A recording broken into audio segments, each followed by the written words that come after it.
Blood of the Archon, Chapter 5, The Escape. Percy stared at himself in the mirror. It was old and cloudy, but he could still make out his reflection. Why had Edric's rejection stung so badly? Why did it make him want to tear the skin from his bones? It wasn't the first time he'd been rejected, or even the first time he'd been rejected by a man. So why did it feel so raw this time?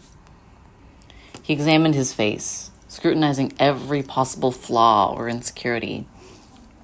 His gray eyes were lifeless and sat too close together. His face was too angular and bird-like, and his flat, ashy hair was thin and dull and hung too low past his ears. 100 things ran through his mind. Everything wrong with him, everything unlovable. His own family couldn't even love him. Why would a practical stranger? He cursed himself for his naivety, for thinking that just this once the Wayfinder was throwing him a bone. But no. The Wayfinder expected him to starve, cracking open bone after bone, only to find them all empty of marrow. Percy considered running away. The guards had grown laxer of late, and he could likely slip out without notice. It wasn't like he had anything keeping him in sanctuary.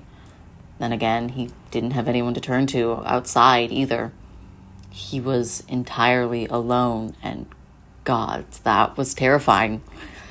He didn't notice he was shaking until his hand slipped and he knocked a glass vase off the desk in front of the mirror. He cursed under his breath and leaned down to pick up the pieces, but he stood up too fast and smacked his head against the underside of the table. Fuck! He dropped the shards again, but didn't bother to pick them up this time. He just sat down on the floor, holding his legs to his chest. Gods, he was pathetic. He hated feeling like this. He hated feeling anything. His hands were shaking. He needed to hit something. He needed to get out of there. He couldn't breathe. He huffed and focused on his breathing in, out, in, out. When he felt solid enough to stand on his own 2 feet, he wiped his eyes, though no tears had come. He stood to his feet, swaying slightly, and grabbed his fur-lined cloak from its hook by the door. It was one of his few personal belongings that had survived the explosion, and one of the fewer that had been returned to him. They hadn't even given him his mother's quills, claiming they could use them to stab someone.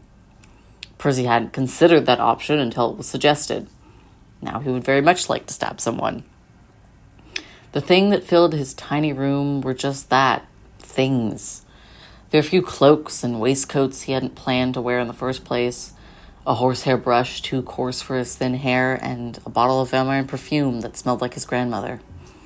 He took the perfume, stuffing it into his satchel along with a few slacks and shirts the Legion had deigned to give him. It wouldn't be enough to keep him warm for long, so he had to pray he'd find warmer land soon. He grabbed a tinderbox, a waterskin, and a few strips of fabric from his torn-up blanket. Fuck. He was actually doing this. The more he packed, the more his confidence grew, and the higher the moon rose over the horizon. The only thing he was missing was a weapon. He'd at least need some sort of bow to hunt, but a blade would be nice too. He didn't like the idea of having to fight bandits or, God forbid, nightmares, but such things were often impossible to avoid. And he had no idea how to use a bow in a combat situation. Percy swung his knapsack over his shoulder and peeked out the window. It was dark, judging by the position of the moon, around 1 a.m. Perfect. It would be the changing of the guards, which would leave the sanctuary largely empty for the next 15 minutes or so. The next thing that caught Percy's eye was the stand of the merchant Barden. It was empty, obviously, and he just left all his wares on display for anyone to just walk past and grab. Barden was well known for overcharging and under-delivering, especially for the villagers of Sanctuary just barely scraping by after the attack at the temple. Barden stole from the village, so Percy didn't feel too sorry at the idea of stealing from him. The amount he was ripping everyone off would certainly make up for it. His hands pressed against the door, and it swung open noiselessly. One of the gods' little blessings, he thought. He stepped out the door, careful not to leave tracks in the already melting snow. With any luck, any tracks he did leave would be gone by the morning, but Percy rarely had such luck. He reached Barden's stand easily enough and noticed a wide selection of weapons. He grabbed a simple scout's bow and a quiver of 30 arrows. They looked solid enough to spear a rabbit, and that was all he really needed from them. That was when he noted an ornate onyx longsword locked in a glass case behind the rest of Barden's wares.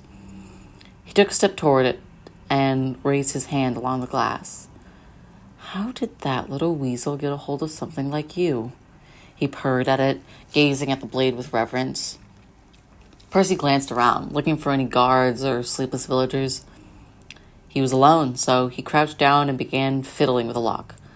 Once again, the gods smiled upon him, as Barden had elected to store his lock-picking wares just right next to the glass case. The lock opened with a click, and Percy rose to his feet. Now that the scuffed and stained glass had been removed, he could get a proper look at the blade. It was carved with runic lettering he didn't understand and had a jagged, serrated edge.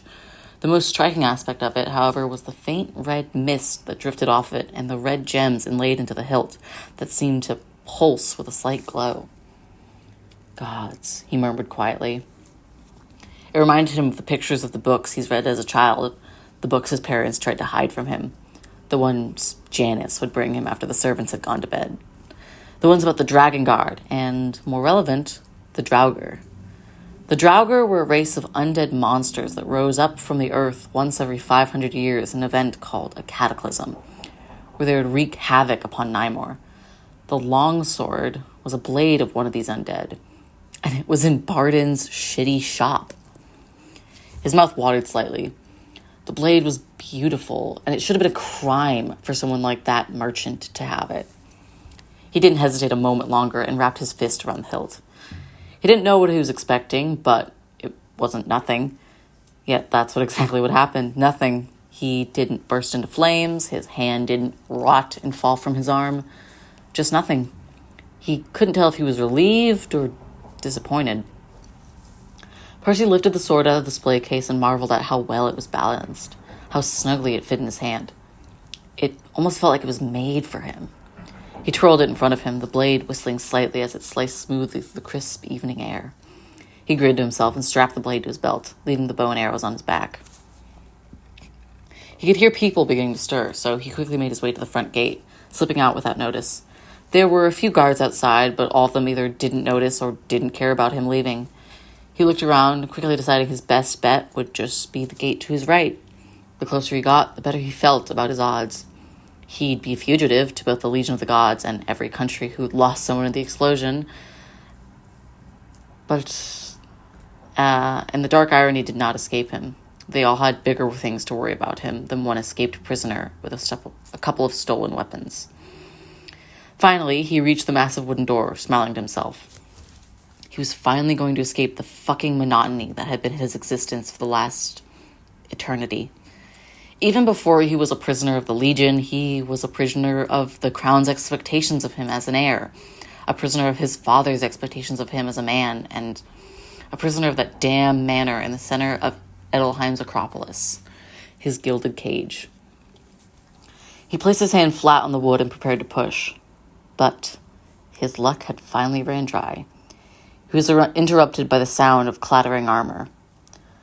"Stop right there!" It was a man's voice. Fuck.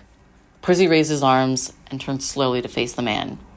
His fingers itched for the blade, itched to make this man bleed. He was a young man, too young, barely more than a boy. He reminded Percy of Andrea, and he almost faltered. "Just let me be on my way. I don't want any trouble," he said carefully. The boy snarled. "You're that prisoner, the one they found at the Temple of Last Rest." Then he said accusingly, "You killed the High Cleric. You probably tried to kill Lady Suncrest, too." Shit, he's getting loud. Someone would be drawn to the commotion soon. He needed to shut him up. Percy began lowering his arms slowly, and the soldier drew his sword. His hand was shaking. Don't move," he stammered, his voice shrill as he tried to keep it level. Gods, that boy was scared. Percy continued lowering his arms. "Please, just let me go," he pleaded. The boy stood up straighter, and his hand stopped shaking. "Surrender now, or else I'll..." The blade flashed across the boy's throat, and he gasped, clutching his neck as he crumpled lifelessly to the ground. Percy's face was splattered with his blood, the hot spray coating his eyes and mouth. He wiped his hand across his face, smearing the boy's blood over his eyes. He let out a shaky breath and brushed his fingers through his hair, leaving streaks of red in his sandy blonde. His throat bobbed, and he turned his back to the door, ignoring the heat that now pulsed from the tenebrous blade on his hip.